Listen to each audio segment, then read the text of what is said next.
In this video, we will explain qubits. Maybe it's a good idea to compare with the notion of a bit. And actually, I'm not going to explain qubits or bits. I'm going to explain what are the possible states for a bit and what are the possible states for a qubit. Then, for a bit, the possible states are, I want to represent those states like this. It's either, let's call this 0 and this 1. Then a bit is either like this is a state 1, or it is like this. That's the way I like to visualize a bit. And usually this one is represented like only like this, and this one is represented only like that. That's a bit. For a qubit, the way I like to represent it is we're going to use circles again of radius 1. But these circles are not the bits. The possible states for a qubit, you could think about an angle. Let's say an angle here and a length. And let's suppose that this is R1. And think about an angle here and think about a length R2. You can think that this is and let's suppose that R1 squared plus R2 squared is equal 1. Then we can think that this is a continuous rope. It starts here, it goes through here, and then it continues here, and it goes there. Then any possible position that you can achieve like this is a possible state for a qubit. Notice that you could, what happened if you pull this rope completely, then you will get a state like this. This is R2, and here you get just R1 in this case. R1 is equal 0, and R2 is equal 1. Notice that you can also move the state, move this rope here, and you get this is another possible state for a qubit. Then, how to give an interpretation of the possible state for a qubit? We can use complex numbers, and remember that a complex number, I can write it like this, if this is the real part, and then we can write real part plus imaginary part times I. This is the imaginary part. And in particular, we will be using this e to the I phi.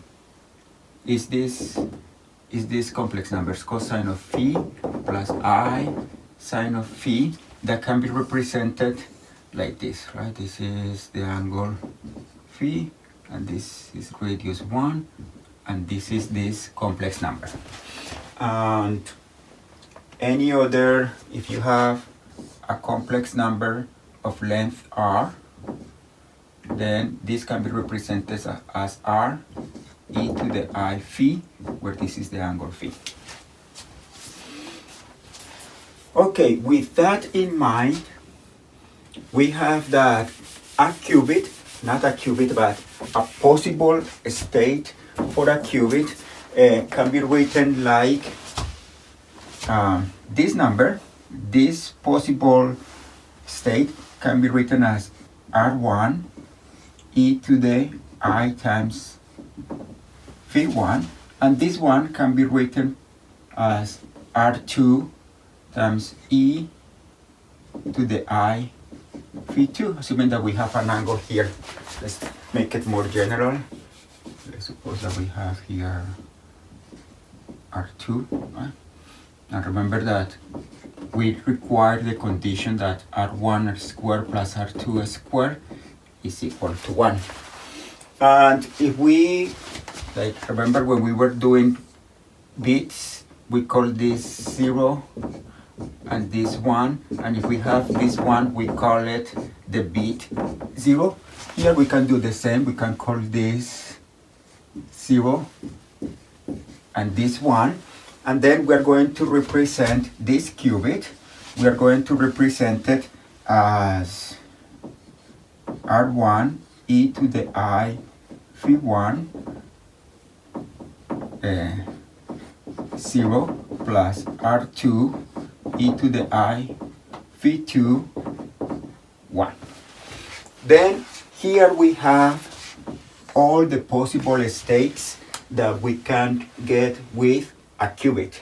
Compare, there are a lot more states than those that you can get only with a bit. With a bit, you can only get 2. But there is an identification that I need to explain.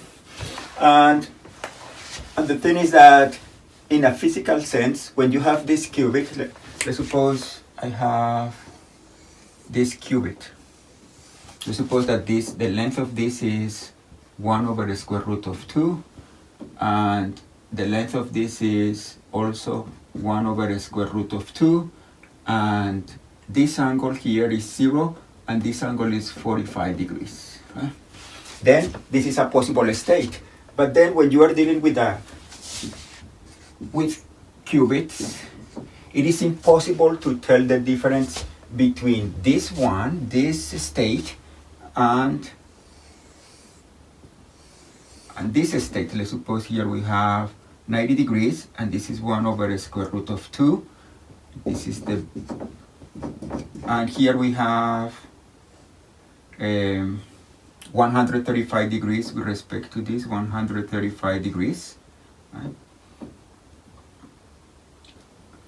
And this is also 1 over the square root of 2. We see that if the difference between the two rays is the same, you see the difference between this one and this one is 45 degrees, the difference between this one and this one is 45 degrees, then it is impossible to tell the difference between this state and this state, and for that reason, these two states are considered to be equivalent, or they are considered to be the same. Okay?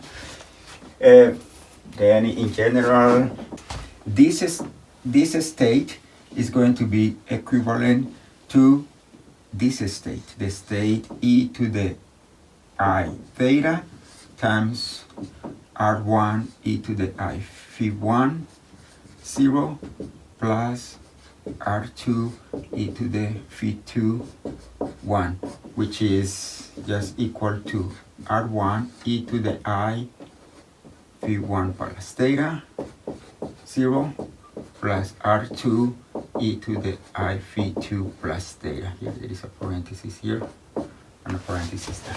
These two states are considered to be the same. Now, with this interpretation, we know that, for example, if we consider here is 0, R1 is 0, and R2 is 1, then this state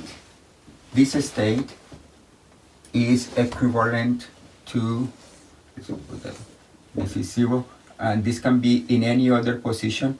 These two states are the same. They are essentially the same state, and they are represented just as the state 1. Right? All of these are the same if R1 is equal 0. R1 equals 0 and R2 equal 1. Then when R1 is equal 0 and R2 is equal 1, R2 can be in any angle, and they are just representing one state, the state 1. This is the equivalence between the two. These two states are considered to be the same. There is a very well-known representation for qubits, and that's the Bloch sphere.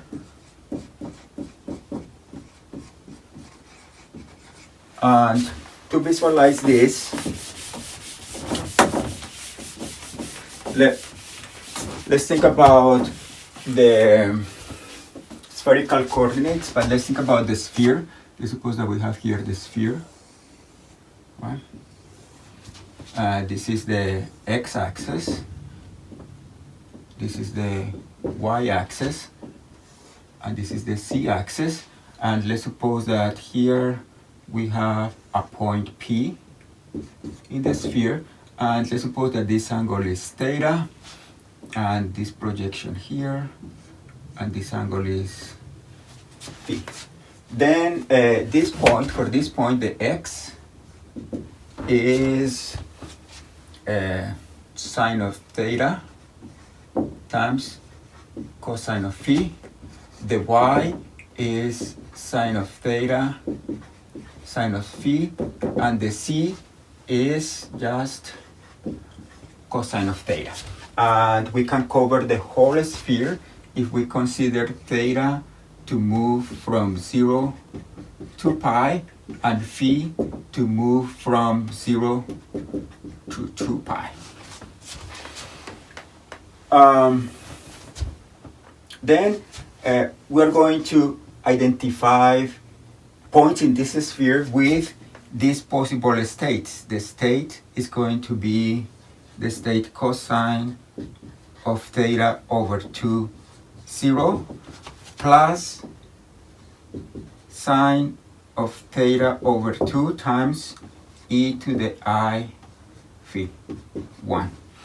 Notice that here we have every possible qubit, because if we have a generic state for a qubit, then we will have something like, we have a little length here of length R1, and we have a little length here of length R2. Let's suppose that R1 is here too. This is R1. And then there is an angle phi here. And as we explained before, this state is equivalent to this state. I can just rotate the whole thing so that R1 is in the positive direction of the x-axis and with angle, polar angle equals 0, and R2 is somewhere in here. This is R2, and this angle is phi, right? Then every possible state for a qubit can be represented with a state that has the R1 in the positive direction of the x-axis. That means that we can represent it in this way, something here plus something here, where this is a positive real. And notice that this is what we are getting, because when theta goes from 0 to pi, cosine of theta goes from 1 to -1, but cosine of theta over 2 only goes from 1 to 0, which are the possibilities for real positive numbers. Let's just think something about this identification. This parameterization of the sphere has some issues. For example, what happened when theta equals 0? We have the problem that when theta equals 0, every possible angle phi doesn't produce. We don't have infinitely many points. We just have just one point. When theta equals 0, we have only the point 0, 0, 1. And let's see what happened here. If theta equals 0, then we have cosine of 0, which is 1. We have this state 1, and sine of 0 is 0. Then we have only one state. Here theta equals 0, and phi vary from 0 to 2 pi produces only 1 point. Here theta equals 0, and phi varying, it produces only 1 point. What about the other issue that we have here? If theta is equal to 2 pi, in this representation, we are only representing the point 0, 0, -1. Regardless of whatever is phi, we are only representing 1 point. What happened here? If theta is equal to pi, then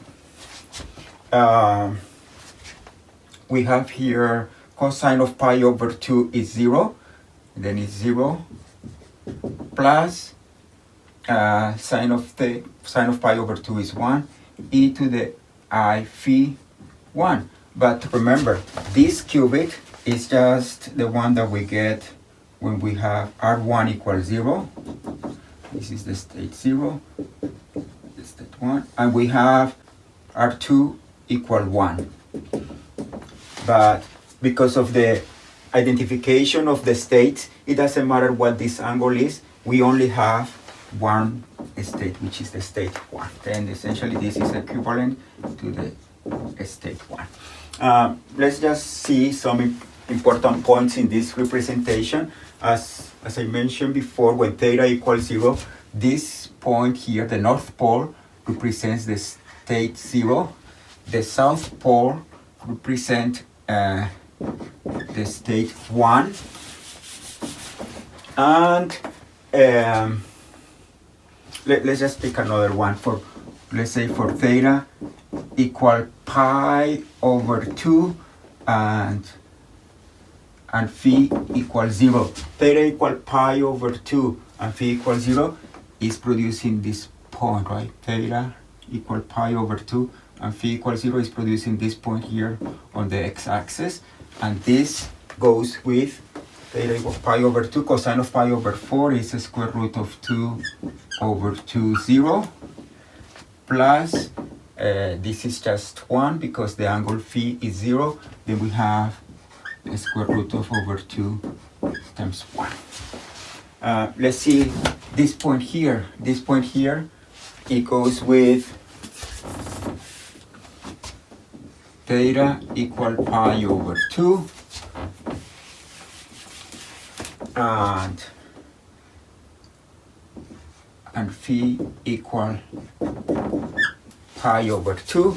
That means that this point on the y-axis, it goes with cosine of pi over 4 is the square root of 2 over 2, 0, and e to the I pi over 2 is just I, and then it will go with and sine of pi over 4 is the square root of 2 over 2. Then this is the square root of 2 over 2 times I times 1. Yeah, here we have some points that are represented in the Bloch sphere, and these are the points in the sphere, and these are the states, and this is the correspondence. And we have made two identifications for the possible states of a qubit. One is known as the Bloch sphere, which is this one, identifying points in the sphere with possible states. And for the other one, we are thinking about two disks of radius 1. This one is called like this one is called like that, and we are thinking that we are taking like a rope, right? This is of length R1 and this is of length R2, but this is not actually a rope. It is part R1 and R2. You can think of those as part of a right triangle with hypotenuse equal 1. This is R1 and R2, right?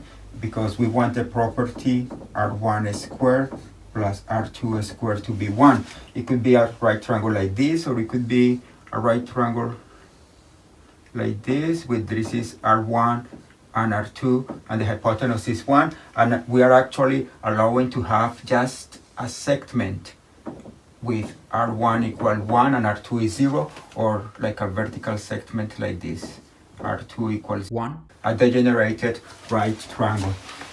With this identification, we have that every possible state can be written like this. This is a complex number, and this is a complex number. We have elements in C2, and we can write them like this, like x plus iy, and then here C plus iw, with the property that R1 squared, what is R1 squared? Is x squared plus y squared, and R2 squared is c squared plus w squared. We want this to be equal 1. That means that if we identify the complex cross product, the complex, which is just R4, then possible qubits, possible state of the qubits is just points in R4 with this property, which is S3. But remember that there is an identification taking place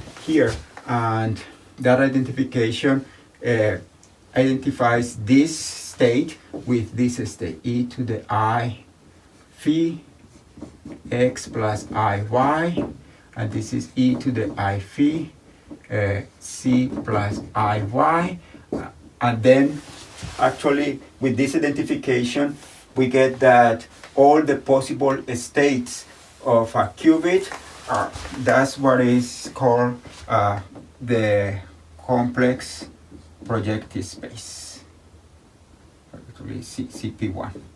That's the complex projective space. And then we have this is with this identification we have a sphere, which is, we go back to the Bloch sphere. Okay, this is it for this video.